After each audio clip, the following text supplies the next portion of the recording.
ہے نا کہ ابن آدم کا پیٹ کبھی بھی خواہشات اس کے پیٹ میں بھر نہیں سکتی. اگر اللہ تعالیٰ اسے ایک وادی سونے کی دے دیں تو اس ابن آدم کے دل میں یہ خواہش پیدا ہوگی کہ مجھے دوسری وادی مل جائے. اگر اس کو 2 وادیاں مل جائیں تو اس کے دل میں یہ خواہش ہوگی مجھے تیسری وادی سونے کی مل جائے. تو پھر اللہ کے نبی صلی اللہ علیہ وسلم نے حدیث کے اندر خود اس چیز کو بیان فرما دیا، لن یملأ فاہ الا التراب، ابن آدم کے منہ کو سوائے مٹی کے کوئی چیز بھر نہیں سکتی. تو ہم دنیا میں جس قدر بھی حرص کرتے رہیں یہ خواہشات اور بڑھتی چلی جائیں گی، پیسے کی محبت اور بڑھتی چلی جائے گی، دنیا کی ان رنگینیوں کی محبت میرے دل کے اندر اور بڑھتی چلی جائے گی. جس قدر میں اس کے پیچھے بھاگوں گا یہ اتنا آگے بھاگے گا. انسان پھر اس خواہش کو پکڑ بھی نہیں سکتا. تو پیغمبر مصطفیٰ علیہ السلام نے فرمایا کہ خیر کے کاموں پہ حرص کرو، ایک دوسرے سے آگے بڑھنے کی تمنا، خواہش اور طلب اپنے اندر پیدا کرو، نیکی کے کاموں کی خواہش. حضرت عبداللہ ابن عمر رضی اللہ تعالی عنہ حضرت ابو ہریرہ رضی اللہ تعالی عنہ کے پاس گئے اور ایک حدیث سنی. حدیث یہ سنی کہ اللہ کے نبی صلی اللہ علیہ وسلم کا فرمان ذیشان ہے، جو آدمی اپنے مسلمان بھائی کی نماز جنازہ میں شریک ہوتا ہے اللہ اسے 1 قیراط ثواب عطا فرماتے ہیں. اب قیراط کتنا ہے؟ اس زمانے میں تو ایک وزن تھا، تول کا ایک وزن تھا، لیکن اللہ کے نبی نے اپنی امت کو سمجھانے کے لیے قیراط کا معنی اور مفہوم بھی بتا دیا.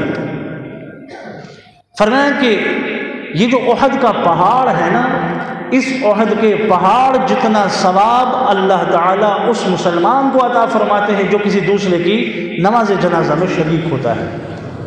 اہل علم لکھتے ہیں اس کا مطلب یہ نہیں ہے کہ یہ احد کا پہاڑ جتنا ثواب ہوگا، بلکہ اللہ کے نبی نے اپنی امت کو دنیا کے اندر کی ایک چیز کی مثال دے دی، سمجھانے کے لیے دی. آخرت کا ثواب تو احد کے اس پہاڑ سے بھی زیادہ ہے. حضرت عبداللہ ابن عمر نے حدیث کے اس حصے کو سنا، پھر اگلے حصے کو سنا. حضرت ابو ہریرہ فرماتے ہیں اللہ کے نبی نے فرمایا اگر کوئی مسلمان کسی دوسرے مسلمان کی نماز جنازہ میں شرکت کر کے دفن میں بھی شریک ہو تو اللہ تعالیٰ اپنے اس بندے کو 2 قیراط کا ثواب عطا فرماتے ہیں. حضرت عبداللہ ابن عمر نے اس حدیث کو سنا تو کہنے لگے حضرت ابو ہریرہ سے کہ ہمارے سامنے تو پیغمبر مصطفیٰ کی یہ حدیث ابھی آئی ہے، ہم نے کتنے ایسے قیراط ہیں جو ضائع کر دیے ہیں. ہم نماز جنازہ میں شریک ہوئے، دفن میں شریک نہیں ہوئے، یا دفن میں شریک ہوئے ادھر شریک نہیں ہوئے. ہماری اور آپ کی نماز جنازہ میں شرکت اللہ معاف فرمائے ثواب کے لیے تو ہوتی نہیں ہے، معذرت کے ساتھ دکھانے کے لیے، حاضری لگانے کے لیے کہ میں اس کی نماز جنازہ میں شریک ہو جاؤں، حاضری لگ جائے. اللہ معاف فرمائے انسان سفر بھی کرے، وقت بھی نکالے، پھر اپنی نیت ایسی کیوں رکھے؟ یہ تو حق المسلم علی المسلم ہے. ایک مسلمان کا دوسرے مسلمان پر حق ہے کہ اس کی نماز جنازہ میں شریک ہو.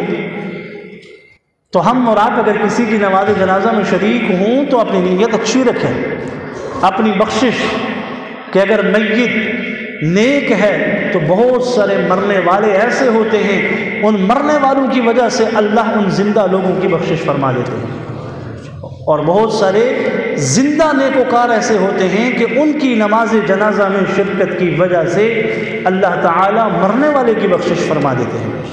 اس لیے نماز جنازہ میں شرکت اجر اور ثواب کی نیت سے ہو. تو حضرت عبداللہ ابن عمر رضی اللہ تعالی عنہ کی اس طلب کو دیکھیں، اس جستجو کو دیکھیں. پیغمبر مصطفیٰ کی یہ جو حدیث ہے نا کہ آپ نفع والی چیزوں پر حرص اختیار کریں، یہ حضرت عبداللہ ابن عمر کی ایک حرص تھی کہ کاش ہمیں اس حدیث کا پتہ پہلے چلتا تو ہماری زندگی میں وہ قیراط، وہ احد کے پہاڑ کے برابر سونا، احد کے پہاڑ کے برابر جو اجر اور ثواب اللہ نے ہمارے نصیب میں لکھا، کاش ہم اس ثواب کو بھی حاصل کرتے. یہ دین میں حرص تھی، دنیا میں حرص نہیں تھی. ایک دوسرے سے آگے بڑھنا، بھاگنا. ہم اس صحابی رسول کی جرت، بے باکی کو دیکھیں۔ احد کا میدان ہے، پیغمبر مصطفیٰ علیہ السلام صحابہ کو جہاد، میدان جہاد میں شرکت کی ترغیب دے رہے ہیں، اسلام کی سربلندی کے لیے، اسلام کی عظمتوں کے میناروں کو بلند کرنے کے لیے۔ صحابہ کے اندر جرت تھی، بے باکی تھی، ایمان تھا، یقین تھا، اور ایمان اور یقین کفار کے وسائل سے جا کر ٹکراتا تھا۔ ہمارا اور آپ کا معاملہ کیا ہے؟ آج مسلمانوں کی تعداد دنیا کے نقشے پہ آپ دیکھیں 1.5 ارب سے زائد ہوگی، لیکن اس وقت مسلمانوں کی مثال اللہ کے نبی کے اس فرمان کی طرح ہے کہ پیغمبر مصطفیٰ صلی اللہ علیہ وسلم نے، حضرت ثوبان فرماتے ہیں، ابو داؤد شریف کی روایت ہے، اللہ کے نبی صلی اللہ علیہ وسلم نے فرمایا کہ ایک وقت ایسا آئے گا کہ مسلمانوں پر یہ کافر لوگ ایسے ٹوٹیں گے جیسے لوگ دسترخوان پہ کھانے کے لیے ٹوٹتے ہیں۔ تو صحابہ نے سوال کیا، یا رسول اللہ کیا ہم تعداد میں کم ہوں گے؟ تو اللہ کے نبی نے فرمایا نہیں، تعداد میں کم نہیں ہوں گے، تعداد میں کم نہیں ہوں گے، لیکن تمہارے اندر وہن کی ایک بیماری ہوگی، دنیا کی محبت تمہارے اندر ہوگی، خوف اور خطر تمہارے اندر ہوگا، تم دین سے دور ہوگے، تمہیں دنیا کی محبت نے گھیرے میں لیا ہوگا، شرم و حیا کے جنازے تم نکال چکے ہوگے، تم اپنی اخلاقی اقدار کو کھو چکے ہوگے۔ ایسے میں پھر کیا ہوتا ہے؟ پھر کفر اور شیطان کے حملے انسان پہ ہوتے ہیں۔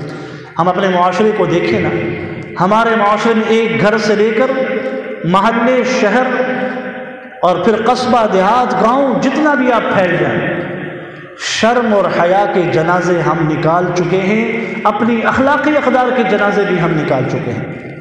ہماری اخلاقیات تباہ ہو چکی ہیں، ہماری معاشرت تباہ ہے، ہماری عبادات تباہ ہیں، ہمارے عقائد تباہ ہو چکے ہیں، اس لیے کہ ہم نے اس تہذیب کو اپنے سینے سے لگایا ہے جس تہذیب نے میرے ایمان کو تباہ کیا، میرے اسلام پہ حملے کیے، جس تہذیب نے میرے محبوب پیغمبر کی اداؤں کو امت کے سامنے اس طریقے سے متنازع بنا کر پیش کیا کہ آج ایک مسلمان بھی پیغمبر کی سنت پر عمل کرتے ہوئے شرماتا ہے، شرم محسوس کرتا ہے۔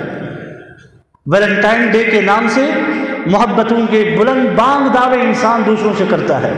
یہ کون سی تہذیب ہے؟ یہ تہذیب تو ہمارے اس دشمن نے ہمیں سکھائی، اور آج مسلمان نے اسے اپنے سینے سے لگایا ہوا ہے۔ اپنے باہر کے ماحول اور معاشرے کو دیکھیں، پیغمبر مصطفیٰ نے فرمایا تھا یہ قیامت کے قرب کی علامتیں ہوں گی، بے حیائی عام، فحاشی عام، عریانیت عام۔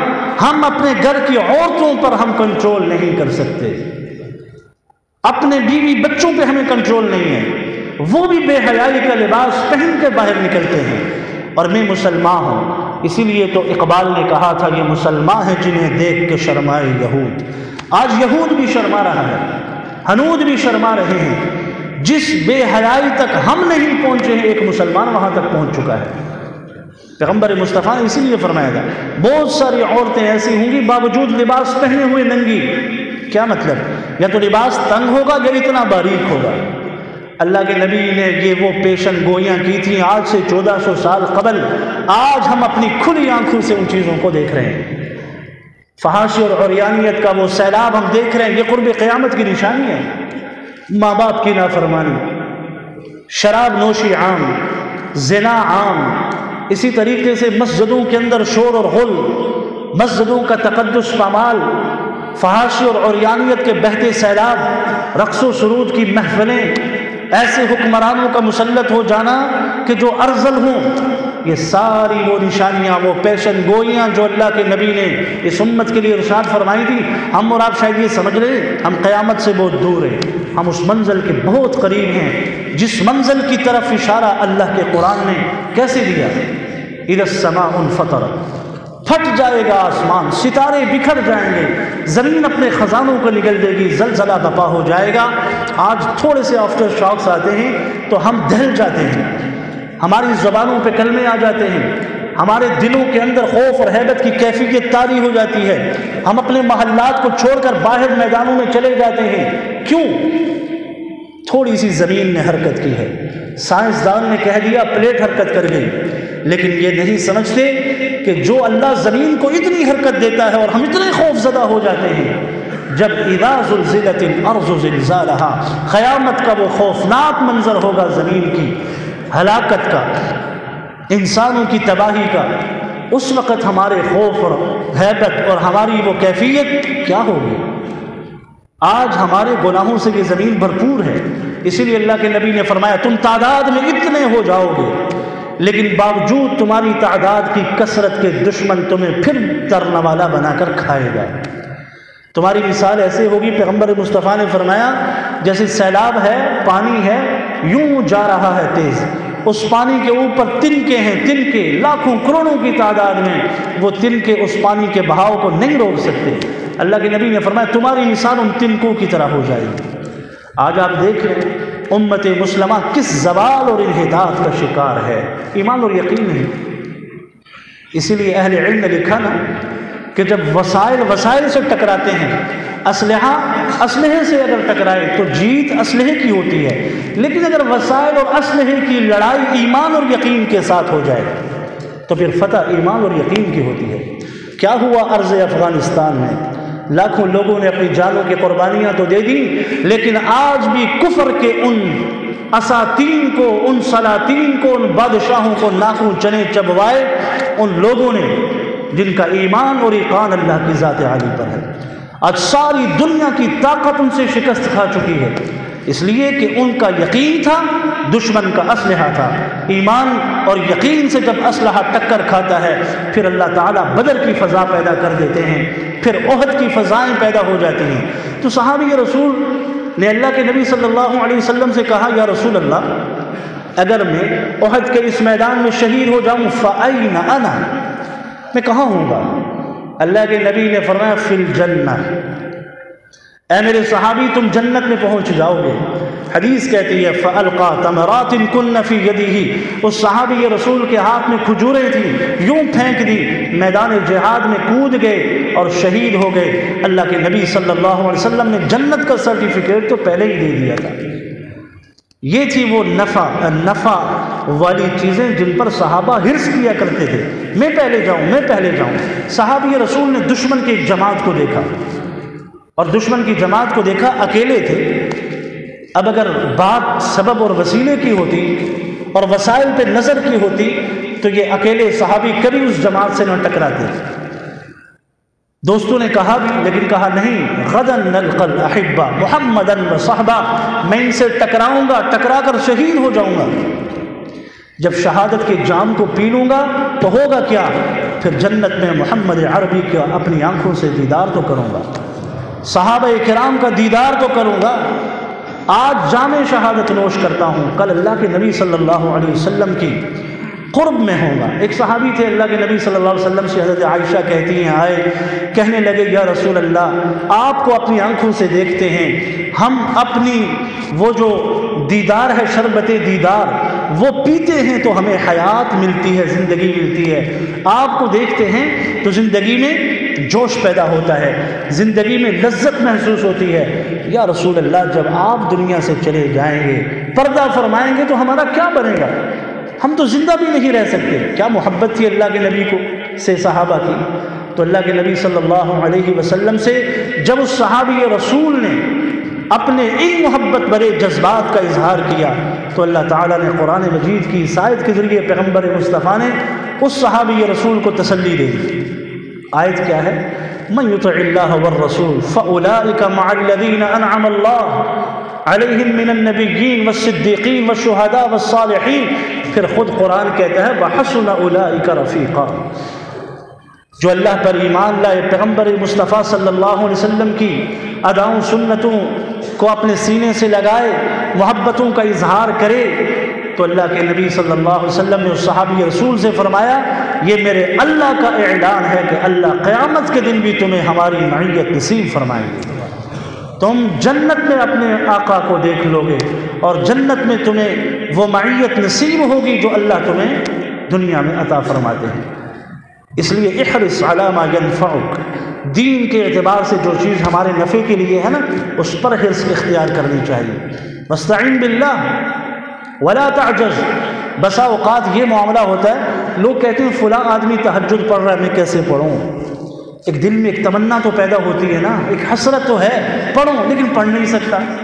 فلاں آدمی دیانت دار ہے، سچا ہے، نیک ہے، زندگی اس کی اچھی ہے، اب دل میں یہ تمنا پیدا ہو گئی کہ کاش میری زندگی بھی اس کی طرح ہو جائے، لیکن نہیں کر پاتا۔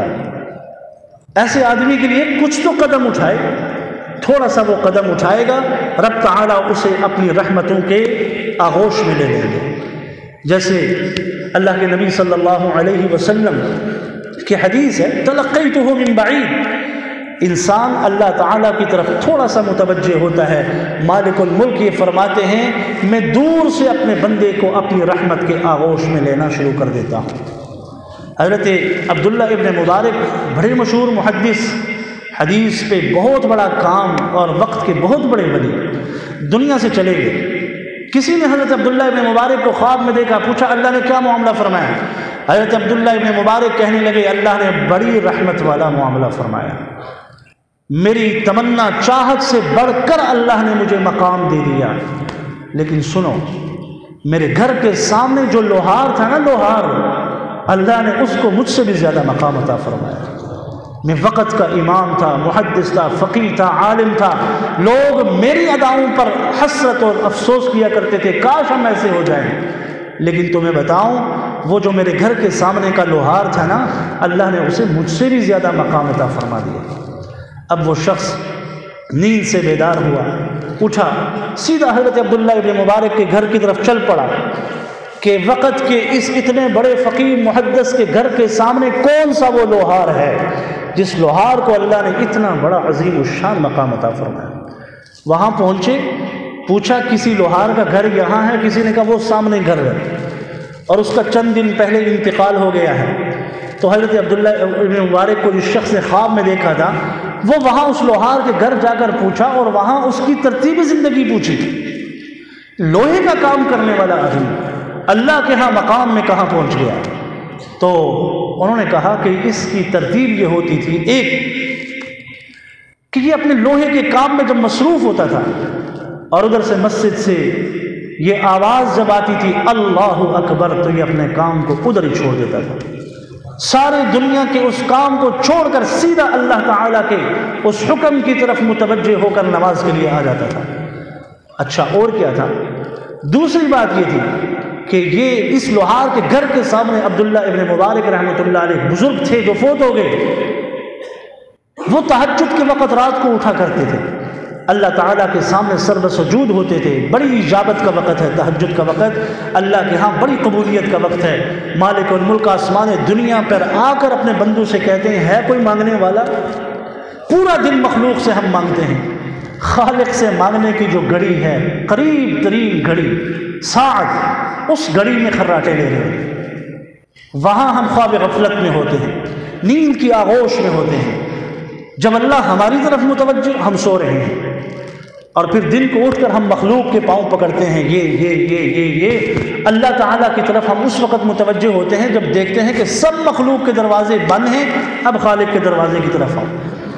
ٹھیک ہے، لوٹنا تو پھر بھی خالق کے دروازے کی طرف ہی ہے، لیکن ایمان اور یقین ایسا ہونا چاہیے ذرا سے بھی ضرورت ہو پہلے اللہ کے دروازے پہ انسان پہنچے۔ تو اس نے کہا، گھر والوں نے کہا کہ اس لوہار کے گھر کے سامنے عبداللہ ابن مبارک وقت کے امام محدث فقیہ تھے، وہ رات کی خلوتوں میں اٹھتے تھے، اپنے مالک سے لو لگاتے تھے، یہ لوہار ان کی آوازوں کو سنتا تھا اور اس کے دل میں یہ طلب ہوتی تھی کاش میں بھی عبداللہ ابن مبارک کی طرح ہو جاؤں۔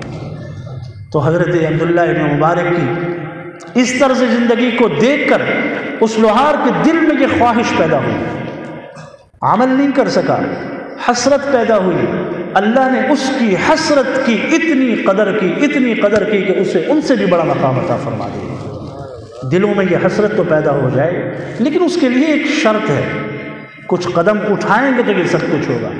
یہ نہیں کہ گھر کے اندر سوئے رہیں اور یہ سمجھتے رہیں کہ فلاں آئے گا اور آ کر جو ہے فلاں کو دیکھتے رہیں یار وہ بہت بڑا نمازی ہے اور میں یہ کہوں کہ مجھے نماز کی ضرورت نہیں، بس دل میں ایک حسرت ہے میں بھی پڑھوں۔ ایسی حسرت نہیں، بلکہ وہ حسرت جس کے ساتھ کچھ نہ کچھ اعمال ہوں، کوشش ہو، جہد ہو، قدم اٹھے ہوں، تب اللہ تعالیٰ ان اٹھے ہوئے قدموں کی قدر کرتے ہیں، دل کے اندر آنے والی اس حسرت کی مالک قدر کرتے ہیں۔ اس لیے پیغمبر مصطفیٰ نے فرمایا استعن باللہ، تم اللہ سے تو مانگو نا. تم کسی کو دیکھتے ہو کہ یہ خیر کے کاموں کی طرف چل رہا ہے, ارے اگر ہمت نہیں بن رہی تو مالک سے مانگو نا. اے اللہ ہمیں بھی اپنے سامنے جھکنے کی توفیق عطا فرما. اے مالک تو ہمیں بھی اپنی ذات سے کی طرف سے رضا کے پروانے نصیب فرما. ہمیں بھی سنتوں اور اداؤں سے وہ محبتیں نصیب فرما جو تیرے محبوب پیغمبر کے جو صحابہ کی جو مقدس جماعت کو جو اللہ کے نبی سے محبت تھی, آپ کی اداؤں سے جو محبت تھی, ہمیں بھی وہ محبت نصیب فرما. ہم اللہ سے تو یہ مانگے نا, جب انسان مالک سے مانگتا ہے اللہ تعالیٰ انسان کی مراد اور اس کے ہاتھوں کو واپس نہیں لوٹاتے. یا تو جو مانگا دے دیا, یا اس مانگ کے بدلے کوئی مصیبت آپ سے ٹال دی. یوں گاڑی آئی, ہچ کیا, بندہ بچ گیا. لوگ کہتے ہیں, حیران ہوتے ہیں لوگ کہ جی اتنے زور سے گاڑی نے ٹکر ماری, بندہ بچ گیا. اس بندے کو یہ سمجھنا چاہیے کہ میں نے کوئی دعا اللہ سے ایسی مانگی تھی, اللہ نے وہ پوری نہیں کی, اس کے بدلے میں یہاں مجھے بچا دیا. اب اگر یہ استحضار ہو جائے نا, پھر انسان کہے یار یہ تو اس سے بھی بڑی بات ہے. میں نے تو دنیا مانگی, میں نے تو پیسہ مانگا, میں نے تو عزت مانگ لی, لیکن اللہ نے مجھے جان دے دی, جان کی عظیم الشان نعمت دے دی. یا پھر کیا ہوتا ہے روز محشر, جب انسان کی کامیابی اور ناکامی کے فیصلے ہوں گے, ایڑیاں رگڑ رہے ہوں گے انسان, اللہ کے نظام عدل کے سامنے ہم کھڑے ہوں گے, کامیابی اور ناکامی کی تلواریں ہمارے سروں پر لٹک رہی ہوں گے, جنت اور جہنم کے مناظر ہم اپنی آنکھوں سے دیکھ رہے ہوں گے. اس وقت انسان یہ کہے گا کاش کوئی ایک نیکی مجھے دے دے. قرآن کہتا ہے نا, زمین اور آسمان کے خزانے بھر کر اللہ کے پاس اس وقت اگر ہم دے دیں کہ اے مالک یہ زمین اور آسمان بھر کر سونا دیتا ہوں تیری بارگاہ میں, ایک نیکی مل جائے, بخشش مل جائے, تیری رحمت مل جائے, اس وقت نہیں ملے گی. ابھی اللہ وہ جنت کوڑیوں میں دے رہے ہیں, جو جنت اللہ روز محشر زمین اور آسمان کے خزانے بھر کر بھی اللہ کو دیں گے تو وہ اللہ نہیں دیں گے. آج وہی جنت کوڑیوں میں مل رہی ہے. اتقوا النار ولو بشق تمرہ, کھجور کی ایک گٹلی کے بدلے بھی اگر دوزخ سے بچ سکتے ہو تو اللہ تمہیں بچا دے گا. آج 1 روپیہ صدقہ کرتا ہے نا انسان, اللہ دوزخ سے بچا دیں گے. اس کے عمل کی, اس انسان کے اللہ تعالیٰ عمل کی قدر کرتے ہوئے, اللہ تو ہماری قدر کرتے ہیں, ہم قدر نہیں کرتے. ما قدر اللہ حق قدرہ. ذوالنون مصری نے کہا نا, حضرت ذوالنون مصری بڑے بزرگ تھے, نہر کے کنارے, کہتے ہیں دوسرے کنارے میں نے ایک شخص کو دیکھا درخت کے نیچے لیٹا ہوا, اس کے قریب ایک سانپ آ گیا, منہ کھول کے کھڑا ہے. اب میں اس میں ہوں کہ اس شخص کو کیسے بچاؤں. تو کہتے ہیں میں جس طرف تھا میں نے دیکھا اس طرف سے ایک بچھو تیزی سے حرکت کرتا ہوا آیا, اور جیسے ہی وہ بچھو نہر کے اس کنارے پہ پہنچا, ایک کچھوے کی پشت پر وہ بچھو سوار ہوا, کچھوے نے اس بچھو کو نہر کی دوسری طرف پہنچایا. اب یہ بچھو چلتا چلتا اس آدمی کی طرف جا رہا ہے جو سویا ہے, سانپ منہ کھول کے کھڑا ہے اسے ڈنک لگانے کے لیے. یہ بچھو دوڑ کر گیا, اس نے سانپ کو جا کر ڈنک لیا, جس کی وجہ سے سانپ دیر ہو گیا. یہ بچھو واپس اسی کچھوے پہ سوار ہو کر میرے سامنے آ گیا. حضرت ذوالنون مصری کہتے ہیں میں سوچنے لگا یہ شخص کتنا بڑا اللہ کا ولی ہوگا, جس کی اللہ نے اتنی قدر کی کہ وہاں سے کہاں سے اس کی نجات کا سبب اللہ نے بنایا اور یہ بچ گیا. تو حضرت ذوالنون مصری کہتے ہیں میں بھی نہر کے اس پار پہنچا کہ میں اس اللہ کے ولی کی زیارت تو کروں. جب پار پہنچا تو میں نے دیکھا وہ تو ایک شرابی شخص تھا جس کی منہ سے شراب کی بو آ رہی تھی. اگر اللہ ایک گناہگار شخص کی اتنی قدر کرتے ہیں تو شخص کی اللہ کتنی قدر کریں گے جو اپنی جبینوں پہ سجدوں کے نشان لے کے مالک کے پاس آئے گا. اللہ عمل کی توفیق عطا فرمائے.